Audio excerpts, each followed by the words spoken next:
കുറെ ആളുകൾ എന്നോട് പറഞ്ഞു നീ ഈ ഭ്രമയുഗത്തിനെ പറ്റിയുള്ള അഭിപ്രായം എന്താ അത് ഇടുമെന്ന് പറഞ്ഞു. അപ്പോ അങ്ങനെ കുറെ കമന്റ്സുകൾ വന്നോണ്ട് എനിക്ക് ഇത് ഇടാതിരിക്കാനും പറ്റുന്നില്ല. പക്ഷെ അതിനു മുമ്പ് ഞാൻ ഈ സിനിമ കാണണ്ടേ, സിനിമ കണ്ടിട്ടല്ലേ എനിക്ക് ഇടാൻ പറ്റും. അങ്ങനെ ഞാൻ ആ സിനിമയും കണ്ടു. ആ സിനിമ കണ്ടതിന് ശേഷം എനിക്ക് ഇഷ്ടപ്പെടാത്ത കുറച്ച് കാര്യങ്ങളുണ്ട്, അത് ഞാൻ വഴിയെ പറയാം. പക്ഷെങ്കിലോ ആദ്യം തന്നെ നമുക്കറിയാം, രാഹുൽ സദാശിവന്റെ സിനിമയാണത്.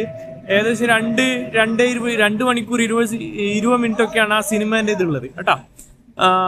പക്ഷെ അതൊരു ഹൊറോർ ടൈപ്പുള്ള മൂവിയാണ്, ഡാർക്ക് ഹൊറോർ ടൈപ്പുള്ള മൂവി. ഇതിലെന്ന് പറഞ്ഞാല് 5 നടന്മാരല്ലേ ഉള്ളൂ. പിന്നെ അത് പണ്ടാരടങ്ങിയ black and white wipe.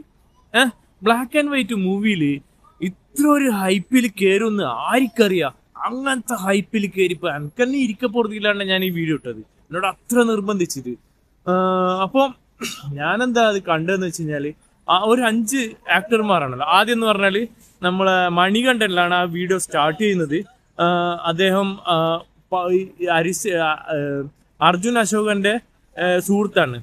Starting തന്നെ അയാളെ യക്ഷി കടിച്ചു കൊന്ന് അവിടെ സ്പോട്ടിലിടും. അത് കാണേണ്ട സീൻ തന്നെയാണ്. അത്രയേ ഉള്ളൂ മണികണ്ഠന്റെ റോള്. കുറച്ചും കൂടി അധികം റോള് കിട്ടിയിട്ടുണ്ടെങ്കിൽ അദ്ദേഹം ഒന്നും കൂടി ഉഷാറാക്കും. പിന്നെ രണ്ടാമത്തെ എന്ന് പറഞ്ഞാല് നമ്മളെ ഇവളാണ്, ഏത് അമൽഡ ലിസ് എന്ന് പറഞ്ഞത്. അവൾക്ക് ആകെ 2 സീനേ കിട്ടിയിട്ടുള്ളൂ. 2ലും പൊപ്പൊളി എന്ന് പറഞ്ഞാൽ പൊളി. കാരണം അവളൊരു വാക്കുകളൊന്നുമില്ല, ഒന്നും സംസാരങ്ങളോ കാര്യങ്ങളോ ഒന്നുമില്ല. പണ്ടത്തെ സിനിമയിൽ യക്ഷീന്റെ സിനിമയൊക്കെ വന്നു കഴിഞ്ഞാല് ബീഡി ഉണ്ടോ തീപ്പെട്ടി എടുക്കാന്നുള്ള പരിപാടിയൊക്കെ ഉണ്ട്. അതൊന്നും ഇല്ല. അവള് നോട്ടവും അവളെ ആ ഒരു ആക്ടിങ്ങും ഒരു രക്ഷയില്ലാത്ത അഭിനയം. പിന്നെ മൂന്നാമത്തെന്ന് പറഞ്ഞാല് അർജുൻ അശോകനാണ്. ഇത് ഞാൻ റേറ്റിംഗിലാണ് പോകുന്നത് കേട്ടാ. ഈ ആദ്യം പറയുന്നത് കുറഞ്ഞ റേറ്റിംഗ്, പിന്നെ കൂടി പോകും അതിന്റെ ഒരു ശൈലി. അപ്പം അർജുൻ അശോകന്റെ അഭിനയമാണ് മൂന്നാമത്തേത്. അദ്ദേഹം എന്താന്ന് പറഞ്ഞാല് നമ്മളിപ്പോ ഒരു അർജുനും പിന്നെ മണികണ്ഠനും കൂടിയിട്ട് രക്ഷപ്പെട്ട് ഓടുകയാണ്, നാട് വിട്ട് പോവാണ്. അങ്ങനെ ഈ ഒരു കാട്ടിലകപ്പെട്ടു. കാട്ടിൽ നിന്ന് ഒരു പുഴ കടക്കാൻ പറ്റാതെ ഒരു മനയിലേക്ക് കയറി. അതാണ് പോറ്റിയുടെ മന. പോറ്റി എന്ന് പറഞ്ഞാല് നമ്മളെ ഈ മമ്മൂക്കാന്റെ മന. അവിടെ കയറുകയാണ്. കയറുന്ന നേരം തന്നെ നമ്മളെ ഇവന്റെ നേരെ സിദ്ധാർത്ഥ് ഭരതന്റെ, എന്റെ മോനെ എന്തൊരു അഭിനയം എന്ന് പറയാ. ഇദ്ദേഹത്തിനല്ല ഒരുപാട് കാലിബർ ഉണ്ടെന്ന് മനസ്സിലാക്കിയ ഒരു സിനിമയാണിത്. അത് അങ്ങനെ അദ്ദേഹം ഒരുപാട് കോർപ്പറേറ്റ് ഒന്നും ചെയ്യുന്നില്ല, എന്നാലും ഭക്ഷണവും താമസമൊക്കെ എല്ലാം സെറ്റായി കൊടുക്കുന്നുണ്ട്. മമ്മൂക്ക വരുന്നുണ്ട്. ആ എൻട്രോ തന്നെ അടിപൊളി. ഒരു കിങ് വരുന്ന പോലെ തന്നെ ഉണ്ട് ആ ഒരു എൻട്രോ. അങ്ങനെ അദ്ദേഹം വരികയാണ്. വന്നതിന് ശേഷം ഇവനോട് ചോദിക്കുകയാണ്, പാട്ട് പാടുന്ന ആളാന്ന് പറയാണ്. അങ്ങനെ പിന്നെ ഇവിടെ കൂടിക്കോ, പാട്ട് പാടാലോ, ഭക്ഷണവും താമസമൊക്കെ ഇവിടുന്ന് ആക്കാലോ എന്ന് പറഞ്ഞിട്ട് അങ്ങനെ ഇദ്ദേഹത്തിന് ഇവിടെ താമസിപ്പിക്കുകയാണ്. എന്നിട്ട് ഒരു പകിടയിൽ കളിച്ചിട്ടുണ്ടല്ലോ, ഇയാളെ ഫുള്ള് ലോക്ക് ചെയ്യുക. അങ്ങനെ ആ ലോക്ക് ചെയ്തിട്ട് ഇദ്ദേഹത്തിന് പിന്നെ അങ്ങോട്ട് പോകാൻ പറ്റുന്നില്ല. അതേപോലെ തന്നെ ഈ പ്രേക്ഷകരായ നമുക്കും ഈ സിനിമയിൽ നിന്ന് പുറത്ത് കടക്കാൻ പറ്റിയില്ല. അതാണ് സത്യം.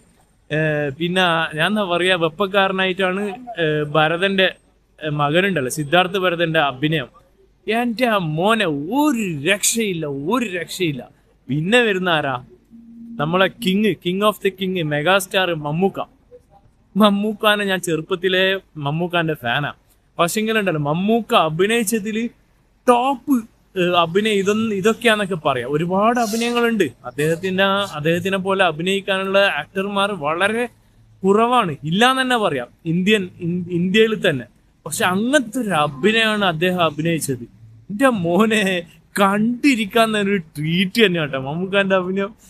ശരിക്കും പറഞ്ഞാൽ എനിക്ക് അതിനകത്ത് മനസ്സിലായി, ഒരു ചിക്കൻ കഴിക്കുന്ന ഒരു സീനുണ്ട് ഒന്നത്. പിന്നെ രണ്ടാമത് പറഞ്ഞാല് സിദ്ധാർത്ഥ് ഇവനോട് പറയുന്ന ഒരു കാര്യമുണ്ട്, അർജുൻ അശോകനോട്. ഇദ്ദേഹത്തിനെ വിശ്വസിക്കാൻ പറ്റൂല, ഇദ്ദേഹം നീ കാണുന്ന പോലത്തെ ആളല്ല എന്ന് പറഞ്ഞിട്ട് കഴിഞ്ഞതിന് ശേഷം ഇദ്ദേഹത്തിന് ചെക്ക് ചെയ്യും എങ്ങനെയാന്ന്. ആ ഒരു സീനുണ്ടല്ലോ, ഇങ്ങനെയൊക്കെ ഞാനാക്കുന്ന പോലെ ഒന്നല്ല, അങ്ങനത്തെ ആ ഒരു ആക്ടിങ് എന്റെ പൊന്നു രോമണിച്ചു രോമം. അപ്പൊ എന്തെന്നാണ് വെച്ചാല് ഇദ്ദേഹം പോറ്റിയായിട്ടല്ല അഭിനയിക്കുന്നത്. എല്ലാരും പറയുന്നത് പോറ്റിയുടെ വേഷമാണ്, അങ്ങനെയാണ് ഇങ്ങനെയാണ്. അല്ല, അദ്ദേഹം ശരിക്കും അഭിനയിക്കുന്ന കുട്ടിച്ചാത്തനായിട്ടാ.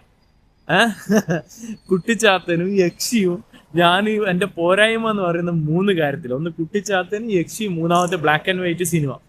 എന്തിനാണ് ഇത് കളർ സിനിമ ആക്കാമായിരുന്നു, ഒന്നും കൂടി ഉഷാറാക്കിയിട്ട് ആക്കാമായിരുന്നു. പിന്നെ രണ്ടാമത്തെ കാര്യം എന്ന് വെച്ചാൽ കുട്ടിച്ചാത്തനല്ല, ആര് വിശ്വസിക്കാനേ. ഇപ്പൊ ശരിക്കും പറഞ്ഞാൽ അതിനെ വിശ്വസിക്കുന്നവരുണ്ട്, അതിന് എന്നൊരു പല കാര്യങ്ങൾ ചെയ്യുന്നുണ്ട്. അതിനെ വിശ്വസിക്കുക, അതിന്റെ പ്രശ്നങ്ങളിൽ ഒരുപാട് ഉണ്ട് എന്നാണ് ഞാൻ അറിയുന്നത്. പ്രത്യേകിച്ച് കേരളത്തിലും പിന്നെ ഞങ്ങളെ കർണാടക ഭാഗത്തും പിന്നെ ആന്ധ്ര ഭാഗത്തും തമിഴ്നാട്ടിലൊക്കെ അങ്ങനത്തെ പ്രശ്നങ്ങളുണ്ട്. പക്ഷെ ഇത് ഇങ്ങനത്തെ ഒരു സംഭവം കൊടുത്തു കഴിഞ്ഞാൽ ആൾക്കാർ കൂടുതൽ ഭീതിപ്പെടുകയല്ലേ ചെയ്യാം എൻ്റെ അടുത്ത്. പിന്നെ യക്ഷികൾ എന്ന് പറഞ്ഞാൽ ഇപ്പം സീന് വിട്ടല്ലോ. ഇപ്പൊ ഈ കാലഘട്ടത്തിൽ യക്ഷി ഒന്നുമില്ല.